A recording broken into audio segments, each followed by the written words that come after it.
How Marion Works, a podcast series dedicated to informing you of the inner workings in all areas of Marion government and public services. Thank you for listening.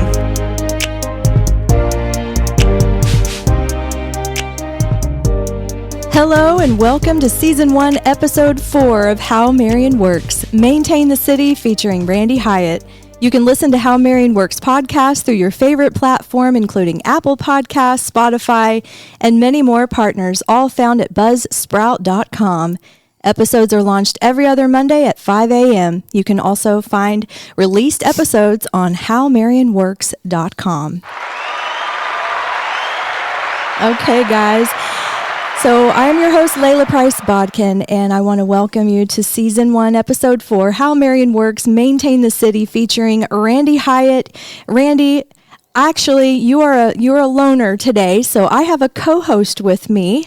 Dina Weiss from my department is our co-host today, and I'd like to welcome both of you to the show. Thank you. Thank you.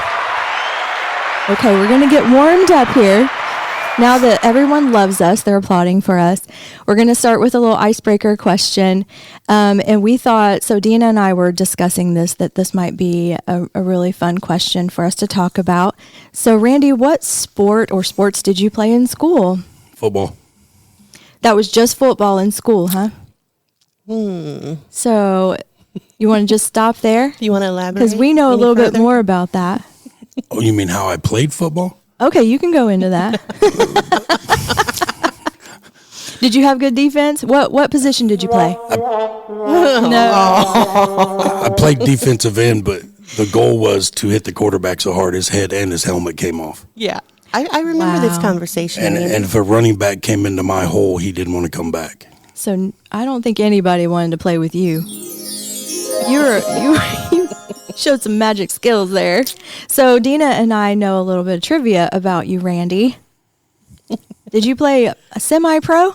Yes, I did. That's right. Who was that for? I played for Grant County. I played for Delaware County. I played for the Fort Wayne Firebirds. Nice. Arena League there.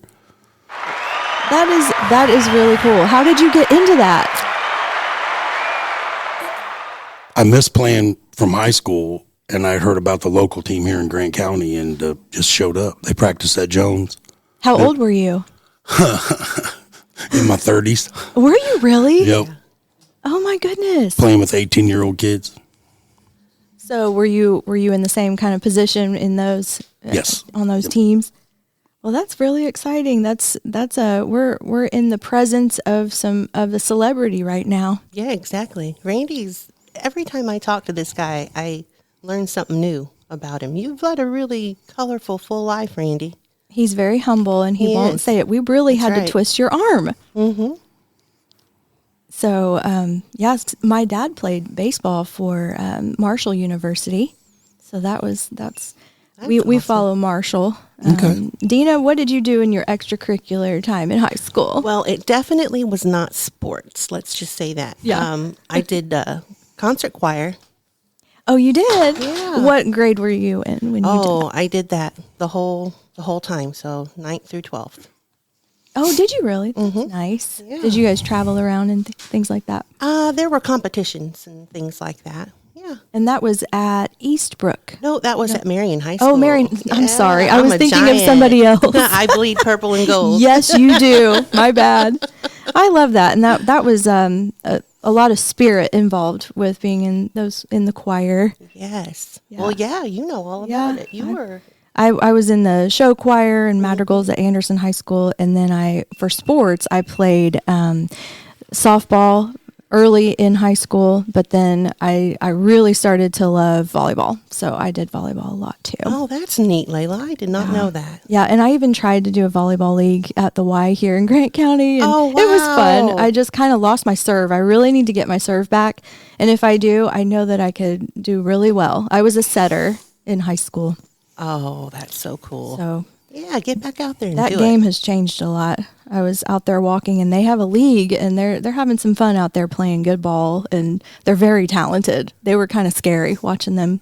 Oh, wow. Yeah.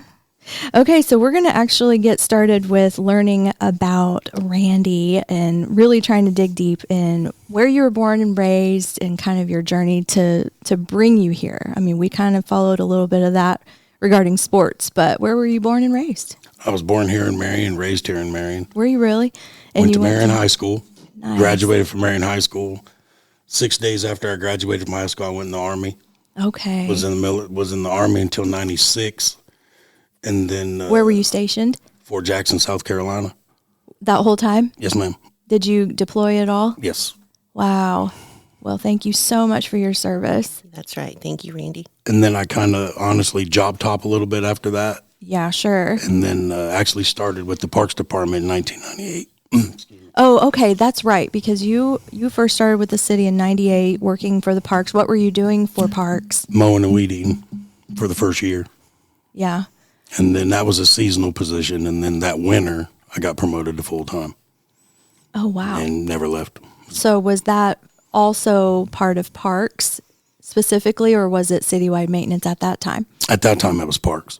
Okay. So you kind of grew to be into a management position early on, or you said you were promoted and you were manager?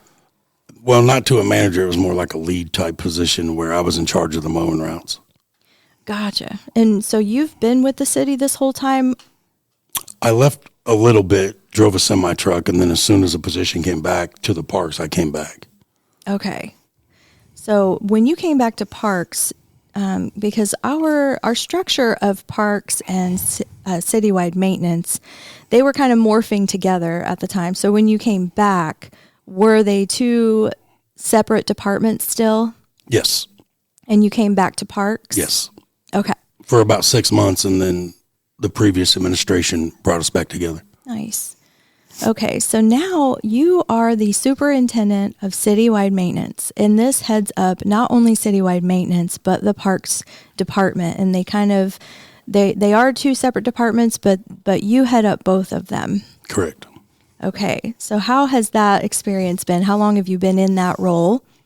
Since March of last year. So you've basically served a year almost in that role, and do you feel like, I personally, Dina and I know that you are an excellent leader and that you know your stuff. We know that we can always turn to you for advice. Another thing that I've learned about you is that you're pretty flexible and you're pretty easygoing with things that happen, because the type of department that you're in, you have to constantly deal with the weather, and you have to deal with the breakdowns of certain equipment. I feel like you're really settling into your leadership role really well. Well, thank you. We want to congratulate you for the year that you've served in that capacity, and also for the longevity in your career. Thank you. Randy, I have to toot your horn for just a second. So I'm coming up on my first year with the city, and I have to just really thank you. You've been absolutely just wonderful and instrumental to me in what I do with the neighborhoods. It's important in my position to have a good working relationship and open communication with all departments. I have to have a knowing of all the departments. And you always answer that phone. You are there for us whenever we need assistance or have a question of any kind. I have to thank you for that. You're more than welcome, but to add to that, if you don't mind, it's one of those deals where I've been here long enough that if you don't get along, it's not going to work. That's right. So when I took this position, that's one of the first things I did was went to the fire chief, went to the police chief, said, hey, we've got to get along. Yeah. We're going to need each other's help somewhere down the line. That's right. And then even your department with the neighborhoods, if I'm going to be the one cleaning those neighborhoods, right, we need to be on the same page. So it has to be from the lowest guy here to the mayor have to be on the same page. Yeah, speaking of Mayor Morrell, we have so many different initiatives going on right now, projects going on, to where we all really need to work together, and we have been working together really well. It's just been a blessing that we all can work together really well, and we can count on one another. So I'd like to get into the basics of your role, and basically, what does your department look like? Like, what all are you responsible for? I mean, you can just say maintaining the city, but, from plowing the snow, I mean, that's just one season, but you also have to do what? Well, we do everyday leaf bag pickup, brush pickup. With the traffic being part of the street department, we got to make sure all the street signs are right, the road signs, the lights, plus maintain all the parks. And yeah, we have 13 public parks, and some of those are huge, and they're just like parks within parks. And that's a lot to maintain. So how many people work for you? Including the parks, there's 19. 19 people. Do you feel like that is enough? No. No. How many people do you think that would be sufficient to work in citywide maintenance? Probably 25. Yeah. Because of the parks. It was even worse back when we had 23 parks. Wow. We had 23 parks. Mm-hmm. That is insane. And I know that you guys even have these new developments within the parks you're working on. We just did a ribbon cutting for the Harry Kramer, the Harry Kramer green space. We did that, and that's just a nice little space within that underserved area. We did a ribbon cutting last year for the Charles Mill Park fitness court, and even though you guys didn't do the install since we had an outside company come in and do that, thankfully, but you did a remarkable job of the landscaping. And what all did you do at that particular park?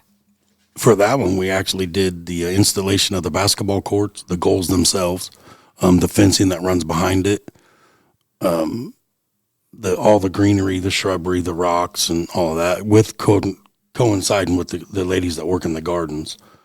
Because I'm not a flower guy. So You're not? No. So anytime I have to deal with flowers, I consult with them. Yeah. What'll grow here, what won't grow there, because I just plant it. Well, that's good. I don't have a green thumb. And we're getting some new equipment for the little tykes, aren't we? Like the 2 to 5 year old Yes, area. Yeah, I would love to kind of shift over to Monteiro Park, because just talking about 2024 alone, what all was installed or repaired out there? In 2024, Yeah. there wasn't any new playgrounds installed in 2024. It was the previous year. The previous year, okay. When we put between all the parks, there were 6 new playgrounds put in. And the 0 to 5 that Dean is referring to will be done. We plan on starting that in May. Or March, I'm sorry, in March. In March, that's good. Yeah, it's a big project. It'll be one of the bigger ones that this crew has ever built. Wow. Who was in charge of building the roof on the stage in the gardens? That was actually contracted out. Oh, good. You did a nice job. Yeah. And then the back to the playground, yeah, that'll be it's $175,000 playground. But it'll hold from 9 months to 5 years. Well, I know that your department worked hard to get a partial grant for that particular playground. Is that correct? Correct. Rose Cadena did a lot of the legwork on that. Yeah. A lot. Yeah, just thinking about, I know that there have been a lot of improvements made throughout Monteiro Park, including the Friendship Corner. You guys did a lot out there to resurface the flooring there. What else was that? There's been, as far as equipment in Friendship Corner, there were some that were broken that were replaced and fixed. Nice. And of course, being that playground is highly used, as soon as it's broke, we try to get it in and get it repaired. Mm-hmm. But, unfortunately, sometimes that takes a little bit to get the equipment shipped to us. And what people fail to realize on playgrounds is they're not cheap.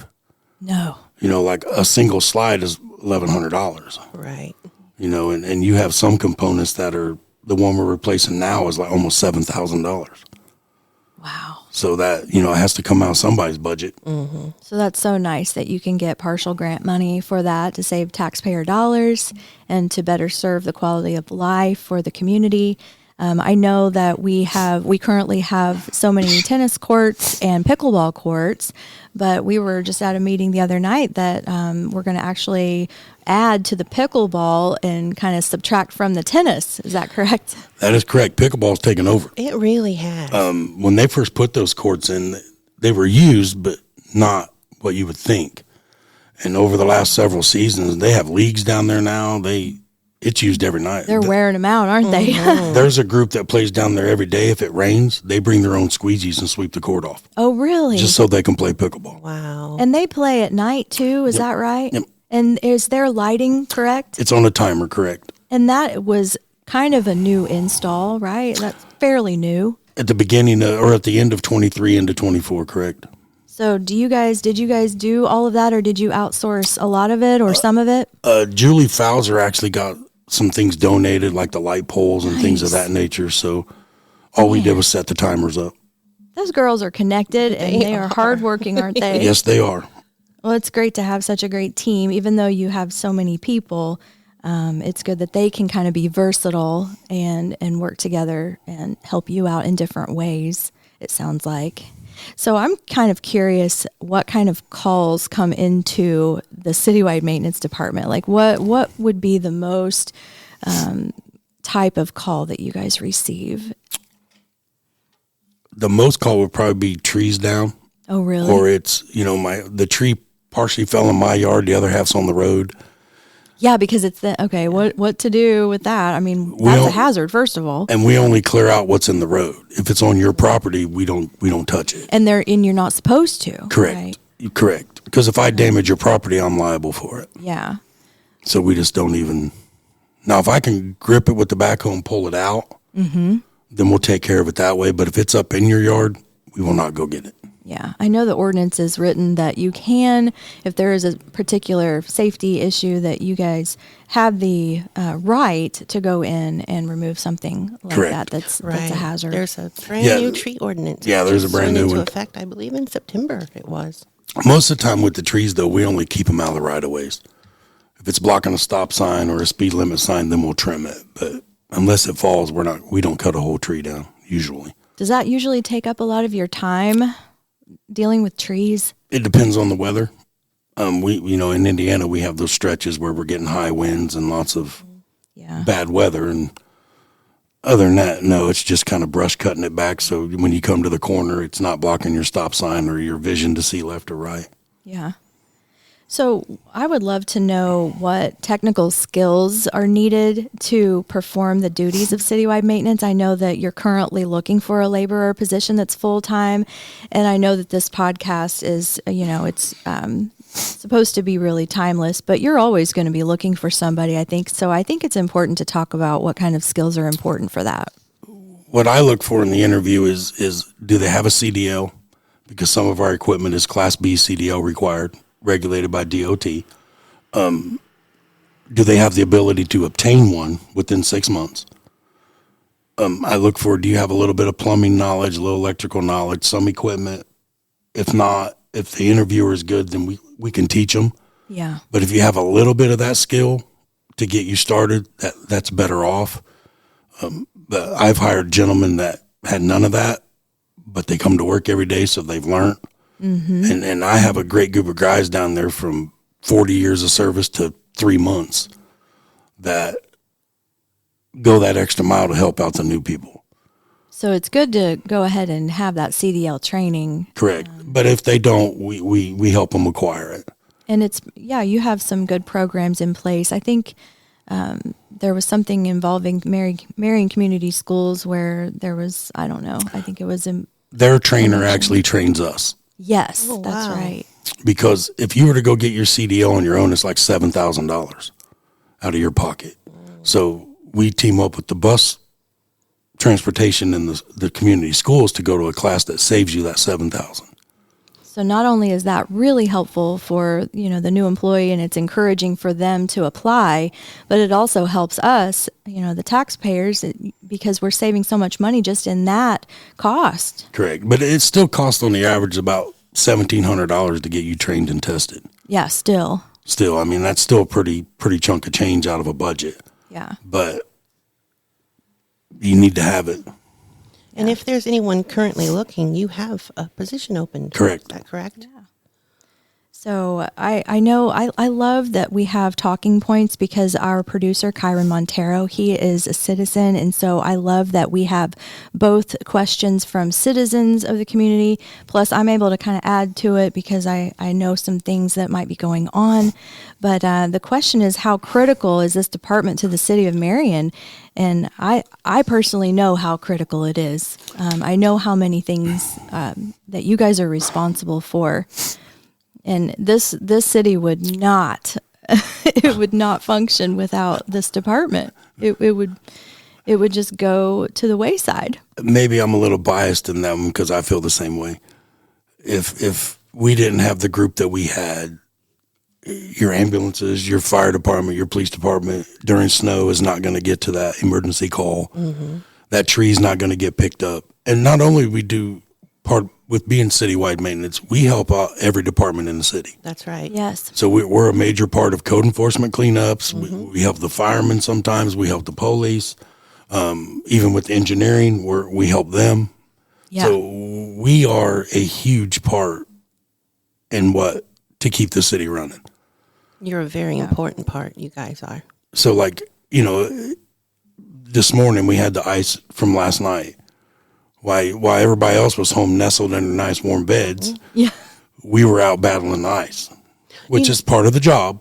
Don't get me wrong, but it takes that extra person to care a little bit more to work for us, because it's not a 7 to 3 job. That's a very good point, Randy. You are on call basically every day of the week, because you don't know what weather's going to bring, or if there's, say at one of the parks, a restroom backs up or water leak. We have to fix that. Yeah. And we're not going to wait till tomorrow. Yeah, and sometimes those days can be so long. I mean, do you have overtime pay? Yes. So that's good. And if the weather gets real bad, we'll split into different shifts. We'll do a 12-hour morning and 12-hour evening shift, so they overlap a little bit while we're changing trucks, so you can figure out, hey, I got this done, so you'll know on your route where you need to go to finish that route. That's good. You seem very organized, and you have to be flexible because things can change. We're looking at the weather this Saturday for an event coming up, and I'm going to have to ask you some questions here after the show that you're probably going to be like, well, okay. If you've seen my office, you wouldn't think I was organized. Randy, speaking of the weather. I have Post-it notes everywhere. Hey, it starts with Post-its, but then you can organize that. Speaking of the weather, could you maybe walk us through what that kind of looks like when you are treating for ice and laying down that salt, just so that the listeners at home kind of know what the process is and are well informed on how that works? How the salting works is we do your main roads. Those are always first, and those are intersections. We do not actually salt a whole block. And the reason is because salt's too expensive. Right. It's like $170 a ton. Wow. And, we'll go out in a single night with 6 trucks and we might drop 80 tons. Right. Mm-hmm. So on average, it's about $30,000 every time I get salt.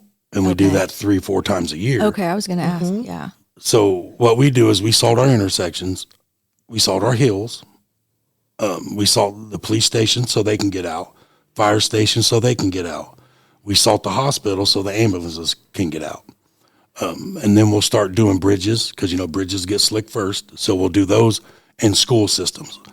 Nice. It kind of gives us a chance when they delay the schools for the 2 hours to make sure that school is nice and salted for those buses. So there definitely is a procedure to this. And every person has their own route. Gotcha. Okay. That way they're familiar with potholes and tree branches and how that route needs to be done. Oh, that's really good to know. And and if we get snow, a lot of people think, well, the citizens will get angry because how we plow it. Right. Because if I'm going east, the snow's going to the right. if I'm going west, the snow's going to the left. Well, you may have just plowed your driveway, and I have to put the snow somewhere. Right. Mm-hmm. So just so people understand that part, the citizens, I can't control where the snow goes as far as into your driveway, because if I was to move my blade left or right just to avoid your driveway, then I pile it on the next guy. Gotcha. Right. So there's a method to that madness. That's right. That's right. That's really important for people to know. And they got to understand, if the snow's falling heavy, all we do is open the roads at first, just so you can get from A to B. Okay. And then the next day is usually when we go back, we open them up and do what we call curbing, which gets everything pushed back to the curb line on all the corners and down the streets. How Marion Works is sponsored by the City of Marion. This podcast covers the inner workings of city government to better serve you. Now, speaking of the curbs and just people's property lines and properties, when we get the heavy snowfall, what is it that you want to remind citizens to do for their own properties or their storefronts? Because it is, you can kind of differentiate the responsibilities there. Correct. As far as the only issues we really have with the curbside part is some residents don't have curbs. So, like right now we have 6 new employees. So trying to teach them how to plow, they're taking up a little bit of the grass because they're not familiar with that area. Yeah. If that happens, just please call in the office, and me or the foreman will go look at your grass, and we will try to get it fixed. Right. Accidents do happen as far as that. But if there's a curb there, you're going to feel it. That blade's going to hit it, and you're going to feel it. Mm-hmm. So, but we have more of the yard damage when there's no curbs. Because, you're trying to get your route done, make it look good. So you may slide over a little bit further than what you should have. Or even in the bigger trucks, if you hit a patch of ice, you're sliding. Right, yeah. And 27,000 pounds empty plus, 10,000 pounds of salt. You'd think you wouldn't slide that much, but you slide.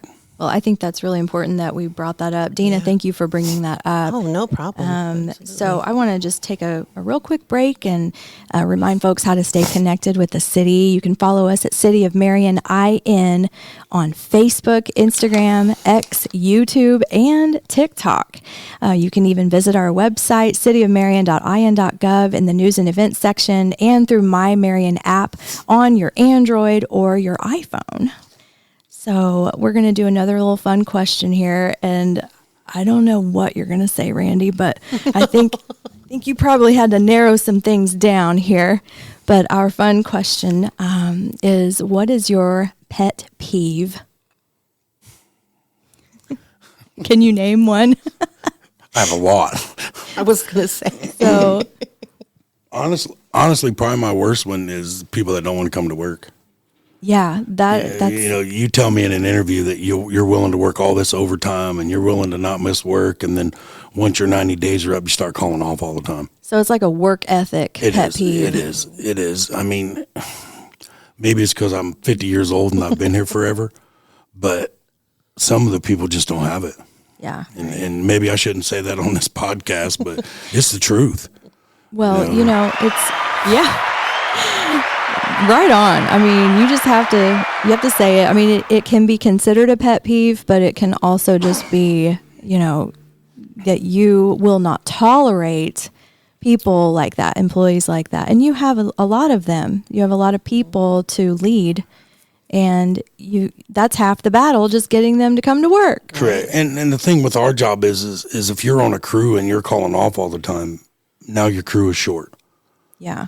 So maybe in my mind, you could have got a certain project done in 3 days with 3 of you, and you're calling off 3 days a week, and now that project's a week longer. Yeah, and you have rookies that Correct. are trying to learn the job. Right. That's Correct. a good point. And to me, that doesn't set a good precedence, or whatever that word is. Precedent? Yes, for those rookies. Yeah. They're coming in here trying to learn everything they can learn, and you're supposed to be helping them, and you can't come to work. Right. So maybe it's not a pet peeve. Maybe it's just me. Maybe it's just you. FYI, if you are looking for a job and you you might want to come to work. If you apply with the City of Maintenance, be ready to work. Okay, Dina, do you have a pet peeve that you'd like to share? Oh, absolutely.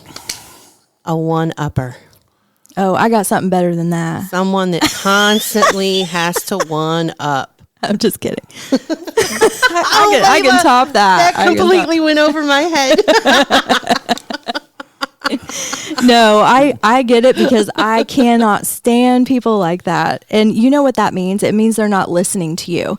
Because if you're saying something to them that you believe is interesting, and I'm sure it is, they're not listening. They're listening to respond. Yeah, exactly. You're hearing, not listening. That's right. Exactly. Have you ever had that situation where you just totally made a story up?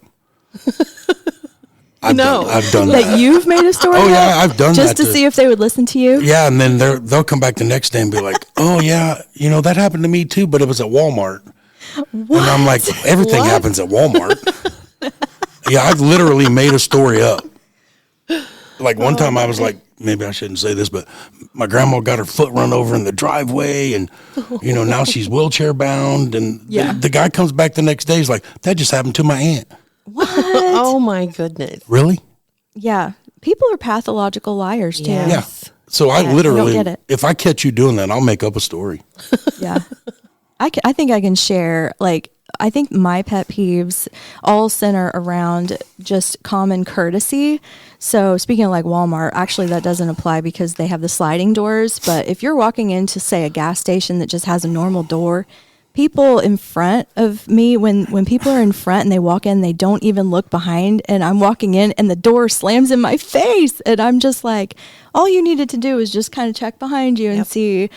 And then the other two, they're common courtesy, but they have to do with your phone. Like if you're talking to someone, trying to engage in conversation, and this has been happening with the younger generation, they'll be talking to you, but they're looking down at their phone the whole time. Yes. And that is such a pet peeve of mine.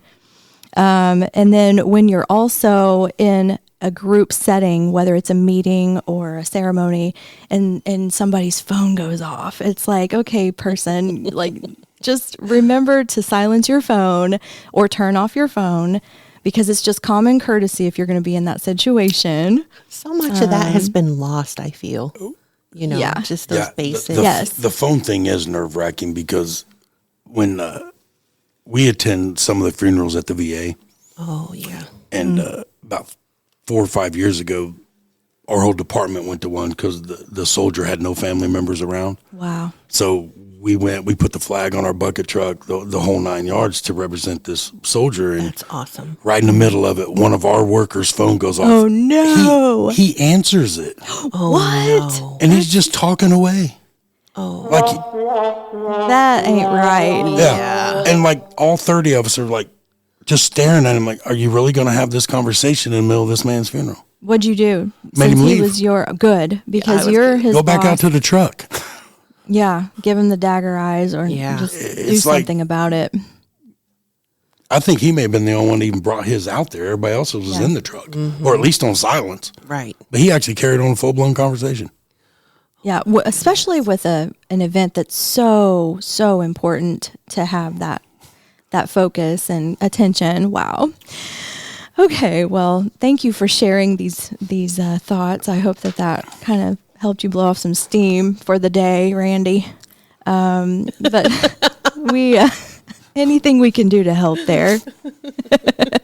I know that this was a citizen question, so the requirements that you have under citywide maintenance that you are responsible for upholding in the state of Indiana. Basically, how does this department protect the city of Marion as much as possible from liabilities? Like anything that you would do to kind of protect us from getting lawsuits? I mean, I think plowing and all of that is important, but plowing's one of them. Playground inspections is another. Yeah. Okay. To where if a child's hurt, that the liability there. Excuse me. We're not really governed under Indiana laws. Our ordinances are created by City Council and the Board of Works. So whatever ordinances they push forward is what we have to implement. That's good. The only really state and federal laws I'm governed by at this moment are DOT. Okay, because of our transportation. Because of our CDL issues. Okay. And we do federal drug tests. because of that CDL. But as far as actual Indiana laws trickling down to us, ours comes from city council through ordinances. Yeah, and they're usually more stringent. Correct. Sure. Correct. Yeah, like they have to be more stringent. Even the than brush state. pickup, people want to throw the whole tree out there. Well, your ordinance states it's 4 foot by 2 foot wrapped up. Yes. And people don't do that. Right. And I'm glad you mentioned the ordinances, because just right on our website, if there's any ordinance that you're just curious about, you can actually go to cityofmarion.in.gov, and right on the home page, it says municipal code. And there is a website that houses all of the ordinances. And so they're easy to find, because all you have to do is just, once you're on that page, you just search for a keyword and you'll find what you're looking for. Be prepared for a long read. Yeah, there are a lot of chapters. We have a lot of ordinances. And, Yep. and with citywide maintenance, like you stated earlier, with the parks and everything being included, we have a lot. Yeah, and you're supposed to. I mean, we have to cover all areas, don't we? Yep. Okay, so speaking of maintaining vehicles, do you have to get those inspected? And then when you have a truck breakdown, do you have your own mechanic, or do you have to outsource the vehicle to get repaired or serviced? We have a city mechanic. Now the big trucks, the plow trucks, our lifts won't hold those. Okay. So anything that, besides, your regular oil changes and all that, we can do in our shop. But if transmission goes out or the motor goes out, that has to be outsourced. Okay. So does Corey handle any of your, from transportation? He just handles the buses and the vans. Correct. And so you have a city mechanic. Mm-hmm. Who is that? His name is Bob Polly. Okay, cool. So he handles all of those citywide maintenance vehicles. Correct. And really any other city employee vehicle, perhaps? He doesn't do the police or fire. He does code enforcement, the animal control, and obviously all of ours. Well, that's a lot. That is a lot. Wow. And park vehicles. The two trucks that are at the parks, he maintains those. How many vehicles do you think on a given day are just sitting there waiting to be serviced? With Bob doesn't play around. Oh, wow. If it's a major issue, he prioritizes really well. Mm-hmm. So if he knows this brake job on this small 5500 is going to take him 4 hours, he starts the first thing in the morning. And then he'll move he has 2 lifts, so his oil changes. While that oil's dripping, Bob will jump over and change these brakes. Shout out to Bob Polly. Right. So, thank you. He's definitely an unsung hero for sure. Saves a lot of money. Saves a lot of money. Oh, and he's probably working around the clock, it sounds like. He stays busy. Yeah.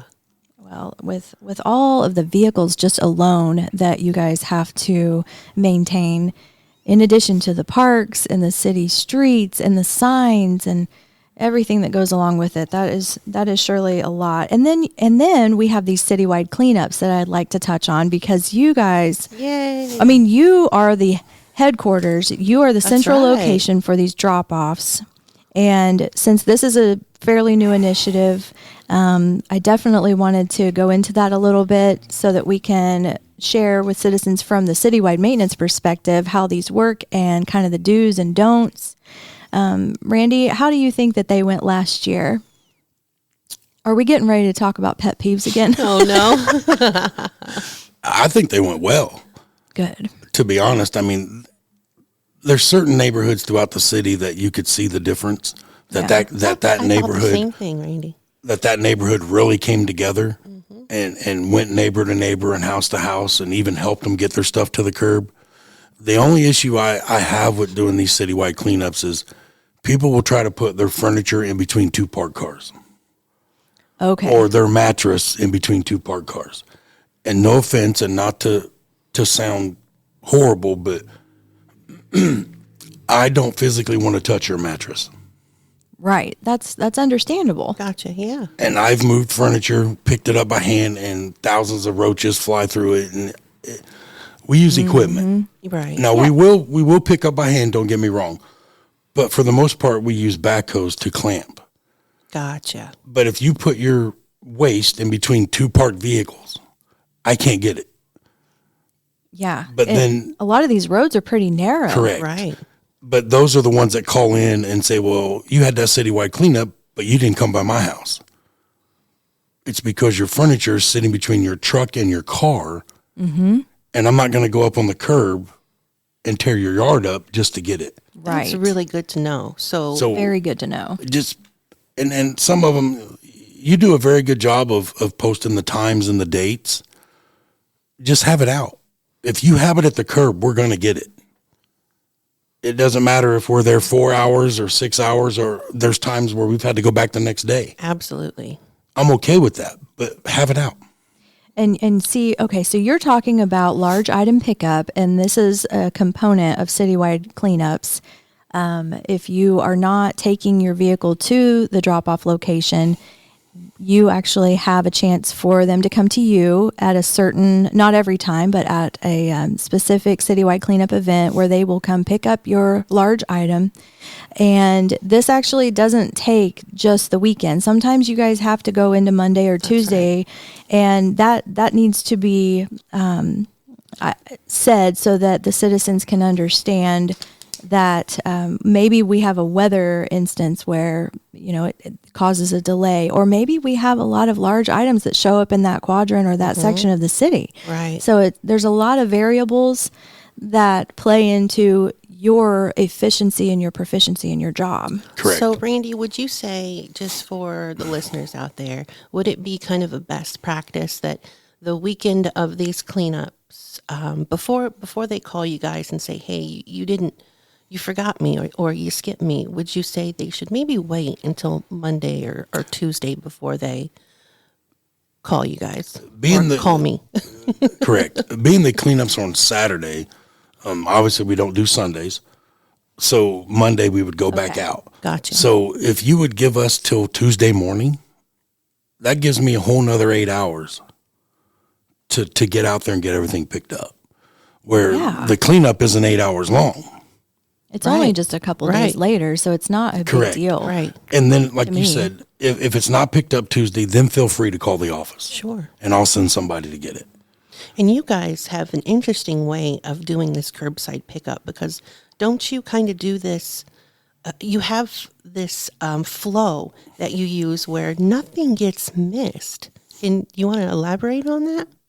We map out the neighborhoods. Right. Okay. So, and usually when you have your quadrant, we divide it in two, because we'll send 3 trucks one direction with a backhoe, 3 trucks the other direction with a backhoe.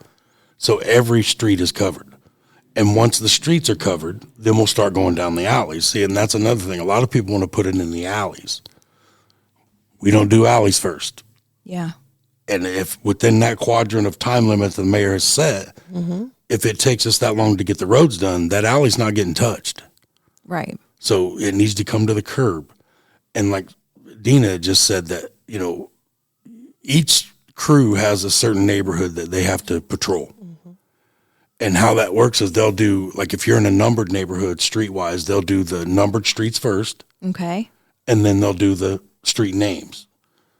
And then if you have some that have main roads like 26th Street, 30th Street, those types, those will get hit first because those are highly accessed roads. Okay. So you don't want a bunch of furniture sitting on the side of 30th Street. Yeah. That just makes sense. So when we start it, somebody will always start on a main road in that quadrant. Wow. Very good information. Yes. Randy. Thank you. Thank I you. have one more thing that I wanted to touch on, because you guys are behind the scenes with all kinds of events, whether it's, set up, tear down. If we need a tent for something, we have a large tent that we set up and tear down. You guys are just invaluable in the things that you do. And one of those huge behind the scenes tasks that citywide maintenance performs every year is the setup and tear down of the walkway of lights. And so if you are unaware that the citywide maintenance team does that task, it actually doesn't it even start in like October or early November? We start putting them up the second Monday of October. Okay. So mid-October, they start to go up. And like what fraction of your crew works on it while the rest of the crew is doing something else? Once again, that's weather related. Okay. If we don't have projects going through at that moment, or we don't have bad weather, then we try to put 5 gentlemen out there, because You have 6 weeks to get it running. That's stood up, plugged in, everything working correctly, 6 weeks. Yeah. So it doesn't seem like a lot of time. It's not. So you and some of the displays are not as easy to put together as the other ones. Sure. Some of them weigh a lot, so you can't really just have, a crew of 2 guys out there trying to stand up a 50-foot metal structure. Yeah. So if the weather's nice, I try to have 5 guys out there.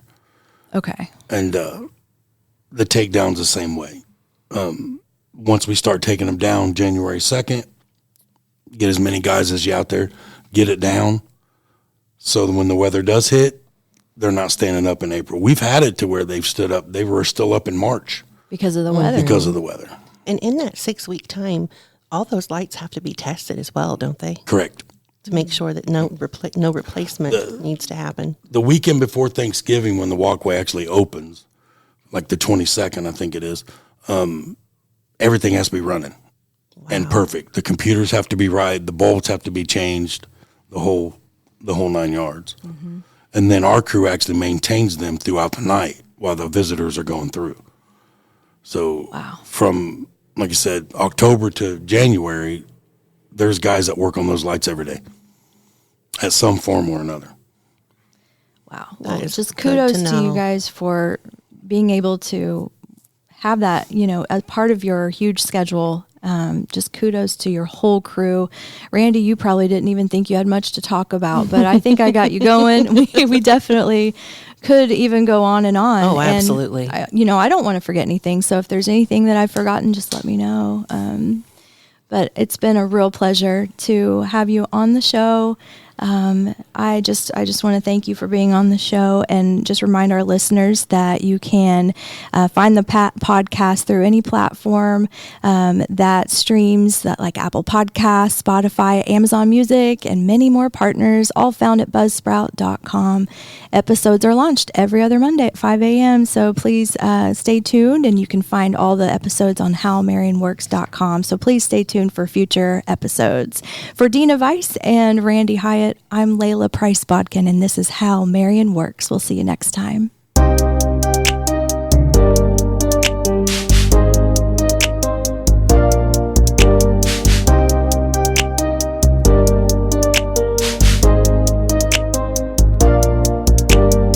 Thank you for listening to the How Marion Works podcast. We hope you'll join us next time.